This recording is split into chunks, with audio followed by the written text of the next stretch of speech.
মরণ থেকে পালাও তুমি, মরণ তোমায় লইবে ঘিরি। যদিও সুদূর আকাশ পানে লুকাও সে ঠাই লাগিয়ে সিঁড়ি। যদিও সুদূর আকাশ পানে লুকাও সে ঠাই লাগিয়ে সিঁড়ি। এ মহারোগের চিকিৎসক নাই,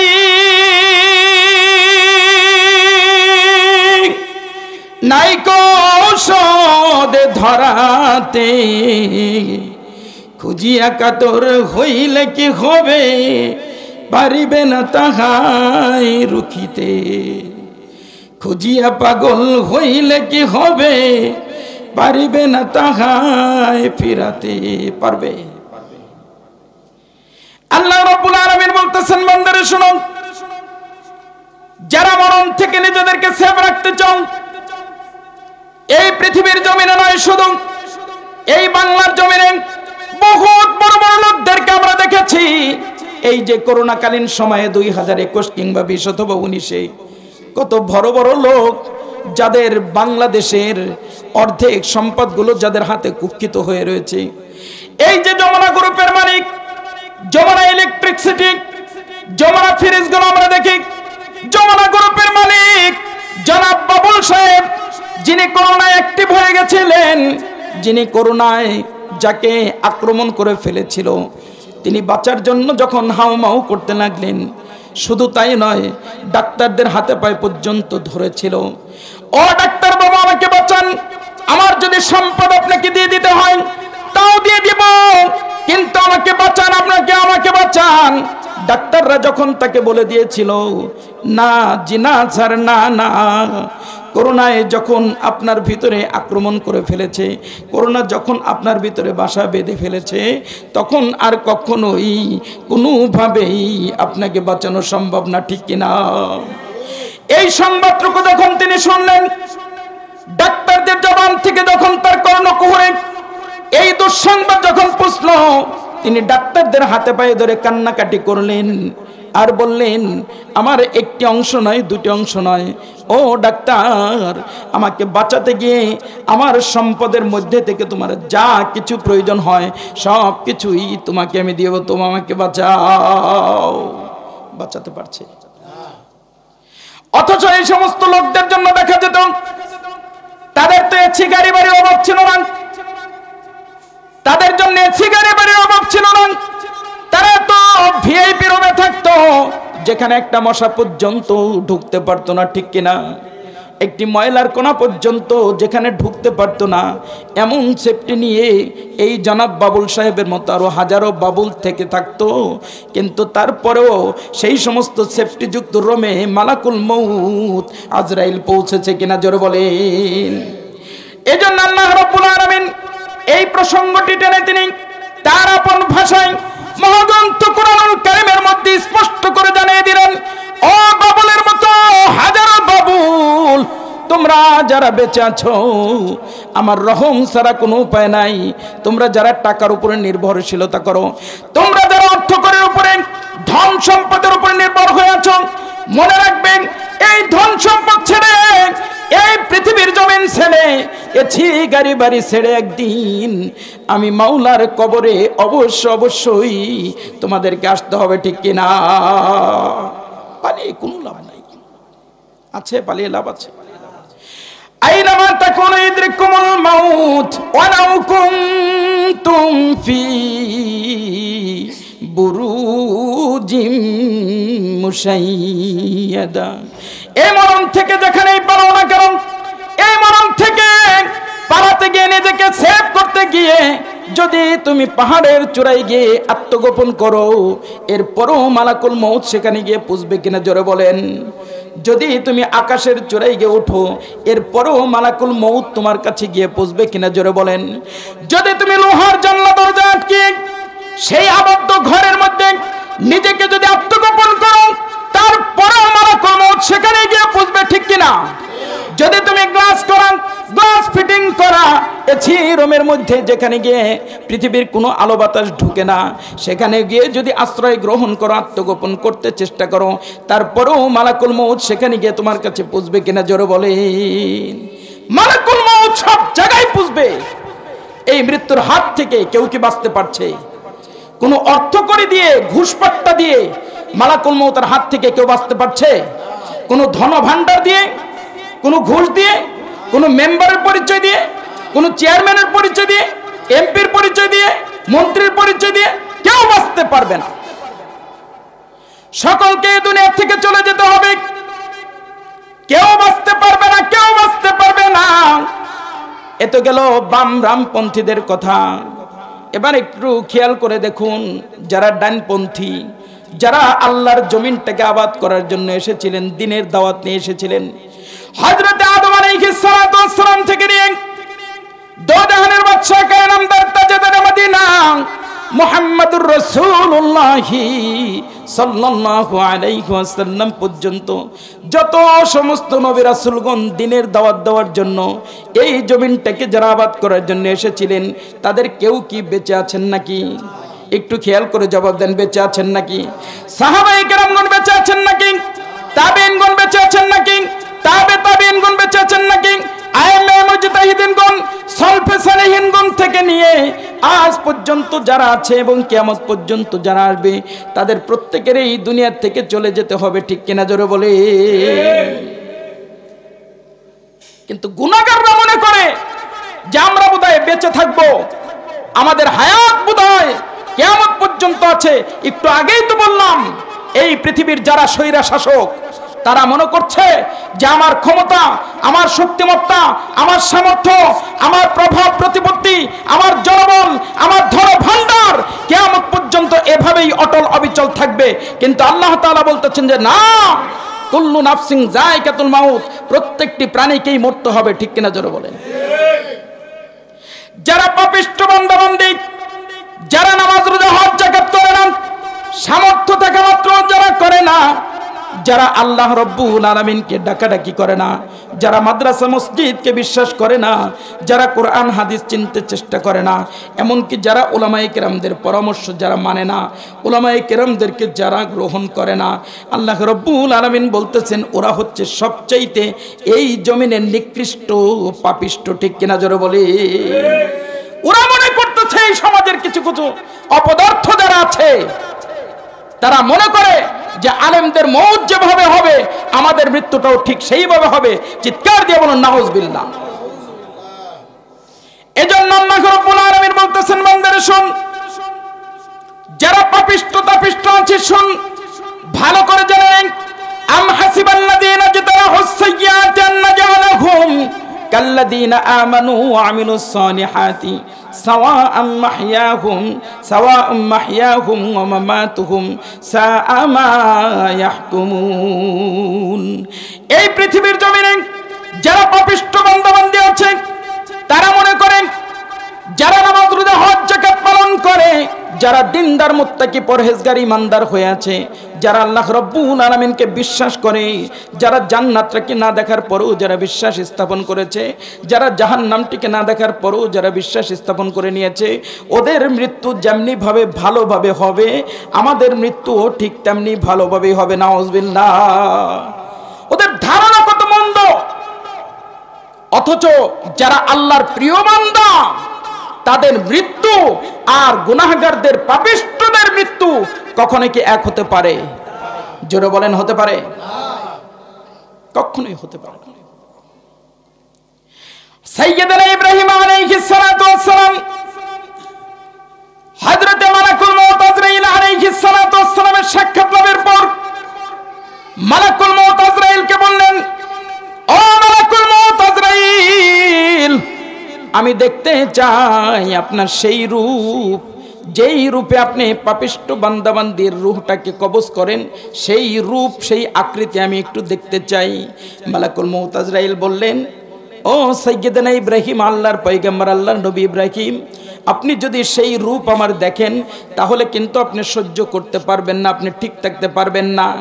সাইয়্যিদুনা ইব্রাহিম আলাইহিস সালাতু ওয়াস সালাম মালাকুল মউত আজরাইলকে বললেন, ভাই মালাকুল মউত আজরাইল, আপনি একটু দেখান আমি ঠিক থাকতে পারবো, আল্লাহু আকবার বলি, আর একটু জোরে বলি আল্লাহু আকবার। আপনি ওই আকৃতি দেখান, আমি কি থাকতে পারবো? ঠিক থাকতে পারবো। যখন বলছে আমি ঠিক থাকতে পারবো, এই কথা শোনা মাত্র তিনি গুনাহগারদের রূহ যেভাবে কবজ করেন, যেই আকৃতি তিনি ধারণ করেন, সেই আকৃতি তিনি ধারণ করেছেন।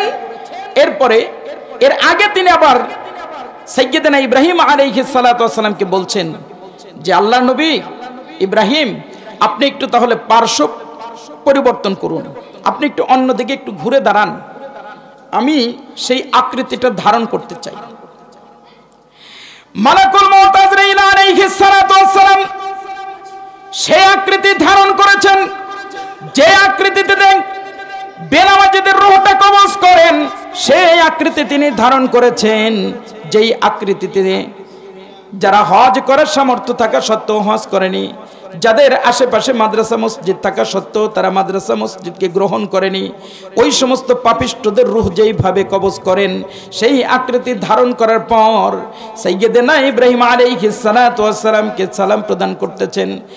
ও ভাই ইব্রাহিম আলাইহিস সালাতু ওয়াস সালাম, এবার আমার দিকে একটু তাকান, আমার দিকে একটু মুখ ফিরিয়ে দেখুন, আমার আকৃতিটা কেমন দেখা যায়। সাইয়্যিদানা ইব্রাহিম আলাইহিস সালাতু ওয়াস সালাম তার সেই আকৃতি দেখা মাত্রই বেহুশ হয়ে তিনি জমিনে পড়ে গেছেন। তিনি এরপরে চৈতন্য লাভ করার পরে, হুশ ফেরার পরে তিনি সাক্ষ্য দিচ্ছেন, মালাকুল মউত আজরাইল আলাইহিস সালাতু ওয়াস সালাম গুনাহগার পাপিষ্ঠ বান্দাদের রূহটা যেইভাবে কবজ করেন, ওই অবস্থা একমাত্র পৃথিবীর জমিনে আমি দেখতে পেলাম সুস্থ জ্ঞানে। আমি দেখেছি তাকে কেমন। হযরতে মালাকুল মউত আজরাইল আলাইহিস সালাতু ওয়াস সালাম যখন পাপিষ্ঠ বান্দাদের রূহটা কবজ করতে আসেন, তার আকৃতি কেমন আমার মুখ থেকে শোনো। তার দুই হাত দুই দিকে, অর্থাৎ পৃথিবীর এক প্রান্তে তার ডান হাত, পৃথিবীর অপর প্রান্তে তার বাম হাত। তার মাথাটা হচ্ছে জমিন বরাবর, আসমান বরাবর, তার পা দুটো হচ্ছে জমিন বরাবর। তার প্রত্যেকটি পশমের গোড়া থেকে যেন বড় বড় লম্বা লম্বা কাঁটাযুক্ত দেখা যায়। তার নাকের নাসিকা থেকে আগুনের স্ফুলিঙ্গ বের হচ্ছে, তার মুখ থেকে অবর্ণনীয় দুর্গন্ধ বের হচ্ছে।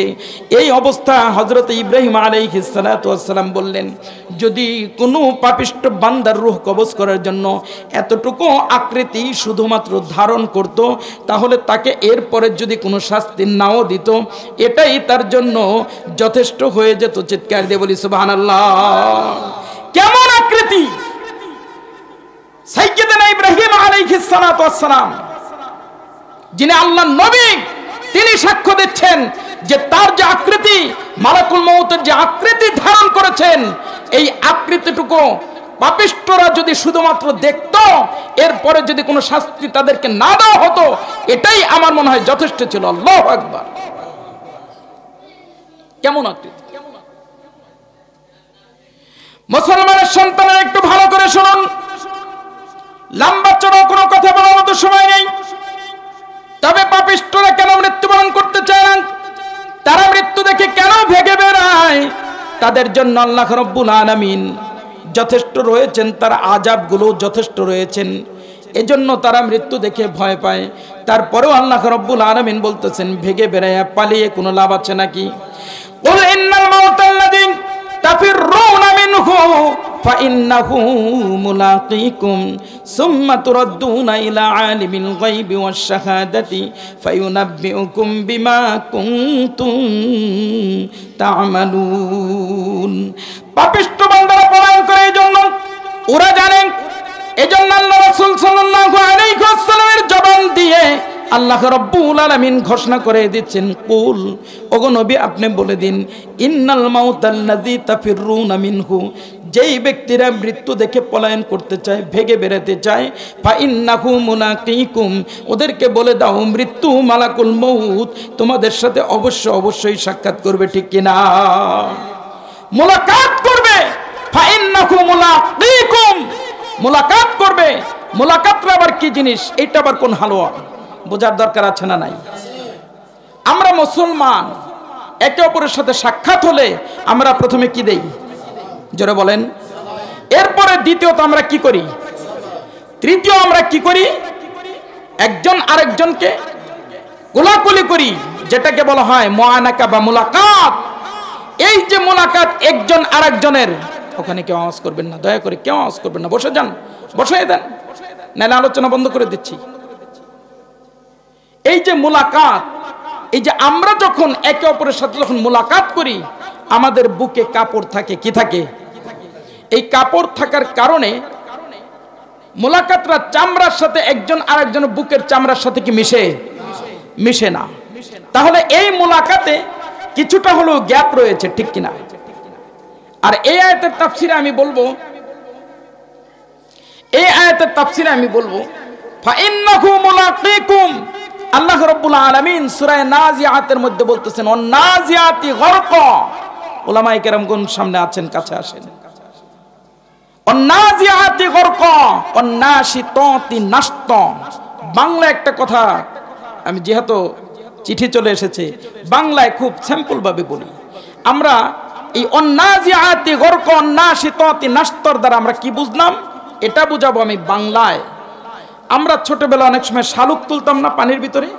শালুক তোলার সিস্টেমটা কি? উপরে যে শাপলা পাতাটা থাকে ওইটা ধরে আমরা একদম গুড়ায় চলে যেতাম, ঠিক কিনা?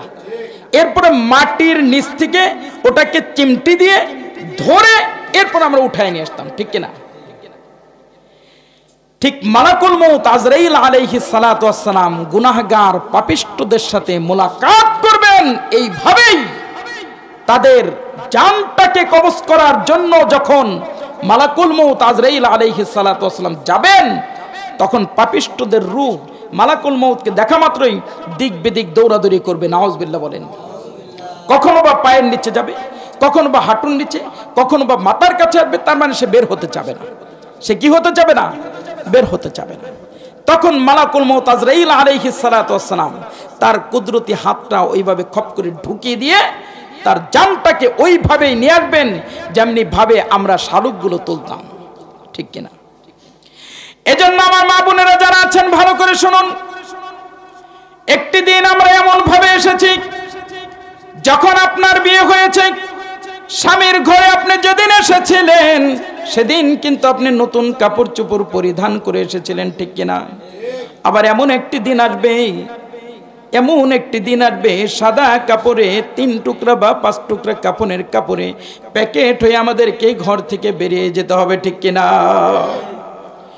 আজকে আমরা স্বামী স্ত্রী একে অপরের জন্য জান প্রাণ দিয়ে আমরা ভালোবেসে একজন আরেকজনকে ঘুম পাড়াইতেছি, একজন আরেকজনকে আমরা ঘুম পাড়াইতেছি। একজন স্ত্রী তার প্রিয় স্বামীর জন্য কতই না কষ্ট করে।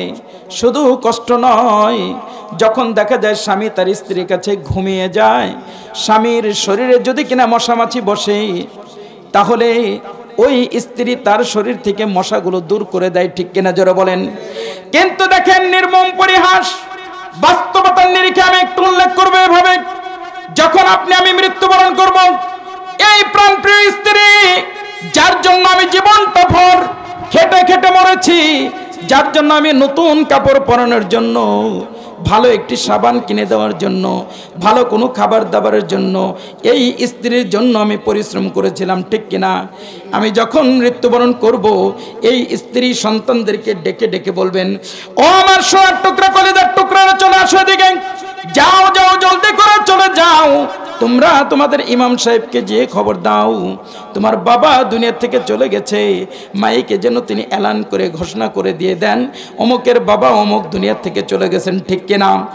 এইভাবে যখন ঘোষণা করতে দাঁড়ান, উদ্যত হয়ে যায় বা বিলম্ব করেন, তখন আপনার প্রাণপ্রিয় স্ত্রী ছেলেদেরকে আবার তাকিদ দিয়ে বলেন, ও বাবারা, জলদি করে চলে যাও, জলদি জলদি চলে যাও, ইমাম সাহেবকে গিয়ে খবর দাও, নির্দিষ্ট একটি টাইম বলতে বলো জানাজার জন্য।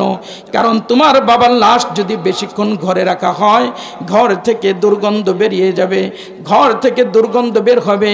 তোমার বাবার লাশটা নিয়ে জলদি জলদি দাফন করতে বলো, ঠিক কিনা? আপনাকে মতো অবস্থায় মশারির নিচে গিয়ে গরম পানি দিয়ে গোসলের ব্যবস্থা করানো হয়। গোসল শেষে সাদা কাপড়ে কাপড় করে প্যাকেটিং করে আপনার জন্য জানাজা নামাজ রেডি হয়ে আছে, ঠিক কিনা জোরে বলেন। কেউ কেউ এমনও আছে আপনার বাঁশের চোখ থেকে বাঁশ কাটতে গিয়েছে, কেউ কেউ আছে আবার তারা এগুলো ব্যবস্থা করতে গিয়েছে, কেউ কেউ আবার এমন আছে আপনার জন্য 3.5 হাত কবর একটি খনন করতে গিয়েছে, কেউ কেউ আছে ইমাম সাহেবকে ডেকে আনতেছে, আসেন আসেন আসেন আসেন, আমার বাবা দুনিয়া থেকে চলে গেছে, চিরবিদায় গ্রহণ করেছে, আমার বাবার জানাজাটুকু একটু আপনাকে পড়াতে হবে, জলদি চলে আসেন। ইমাম সাহেব যখন আমাকে আপনাকে নিয়ে কাফনের কাপড় নিয়ে প্যাকেটিং করে, জিন্দেগিতে কোনোদিন আমরা টুপি মাথায় দিতে পছন্দ করতাম না, জিন্দেগিতে কোনোদিন সুন্নতি লিবাস পরিনি, আর আজকে আমাকে সুন্নতি লিবাসের ভিতরে প্যাকেট করে দেওয়া হবে।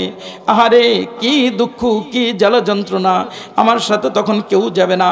ইমাম সাহেব যখন আপনাকে নিয়ে জানাজা দাঁড়াবেন, এজন্য বিশ্বনবী সাল্লাল্লাহু আলাইহি ওয়াসাল্লাম এই সময়টিতে আসার আগেই বলতেছেন, সল্লু ক্বাবলা আন তুসাল্লা আলাইহি, ও বান্দারা তোমাকে তোমার আত্মীয় স্বজন সামনে রেখে নামাজ পড়ার আগেই তুমি নামাজি হয়ে যাও, নামাজি হয়ে যাও, নামাজি হয়ে যাও।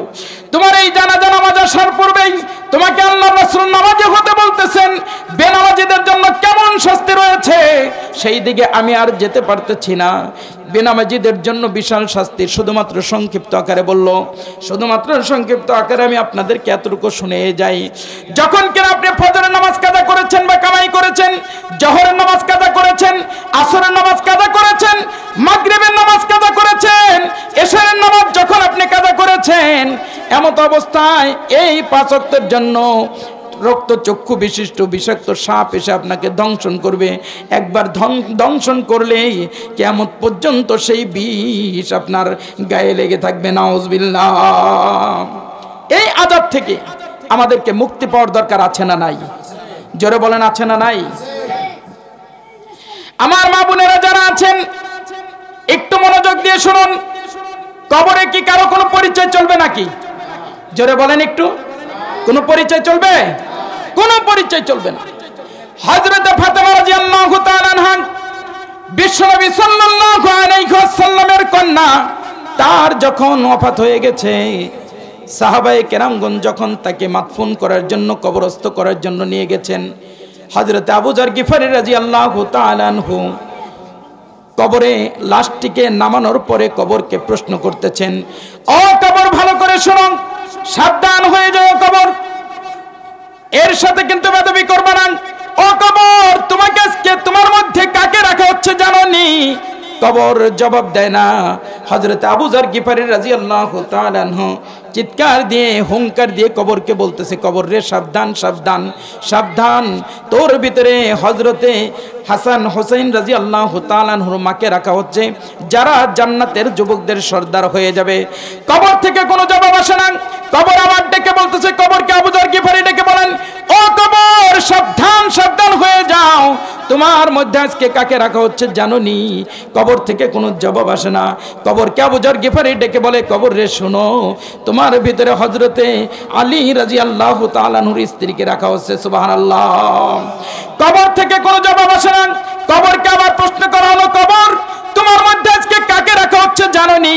কবর থেকে কোনো জবাব আসে না। এরপরে শেষমেশে হযরত আবু যর গিফারী রাদিয়াল্লাহু তাআলা আনহু কবরকে ডেকে বলতেছেন, ও কবর রে শোনো, যাকে সৃষ্টি না করলে আসমান জমিন কোনো কিছুই সৃষ্টি হতো না। সাইয়্যিদানা ফাতেমার বাবা হযরত মুহাম্মদুর রাসূলুল্লাহ সাল্লাল্লাহু আলাইহি ওয়াসাল্লামের মেয়েকে ফাতেমাকে তোমার ভিতরে রাখা হচ্ছে, সাবধান, কবর বেদবি করিস না।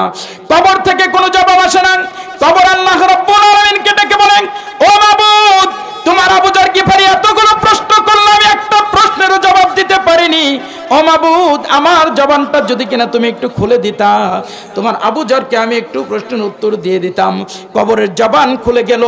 আবু যরকে কবর বলা শুরু করতেছে, আবু যর শোনো, আমি সাইয়্যিদানা হাসান হুসাইনের মাকে চিনি না, আমি সাইয়্যিদানা আলীর স্ত্রীকে চিনি না, আমি মুহাম্মাদের কন্যা ফাতেমাকে চিনি না।